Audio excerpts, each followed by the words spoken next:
83 গৰাকী যুৱক যুৱতীক আমি আপোনালোকৰ দায়িত্ব আমাক ইমানখিনিয়ে সুধিব যিটোত কিবা এটা ভ্যালু থাকিব এটা কংগ্ৰেছ সাফা কৰিব এটো বিজেপিক আপোনালোকে সুধিলে তাৰ কি উত্তৰ পাব কংগ্ৰেছৰ প্ৰশ্নটো কংগ্ৰেছক সুধিব লাগিব যদি বিজেপি লৈকে কিবা প্ৰশ্ন কৰে তাৰহে মই উত্তৰ দিব পাৰিম হয় নহয় কংগ্ৰেছক সাফা কৰা কথা কিমানে কৈ গল জিতেন্দ্ৰ সিং ভূপেন বৰা ৰিপুন বৰা কিন্তু কংগ্ৰেছটো সাফা কেনেকে হ'ব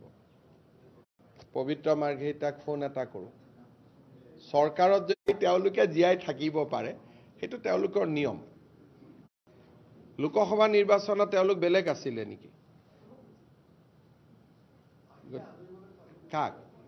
এতিয়া হে প্ৰশ্নটো ৰাজীৱ ভৱনৰ প্ৰশ্নটো বাজপেয়ী ভৱনে এতিয়া কি উত্তৰ দিব এতিয়া মই আহাটো নিবিচাৰো তাত গৃহকণ্ডল চলি থকাটো বিচাৰো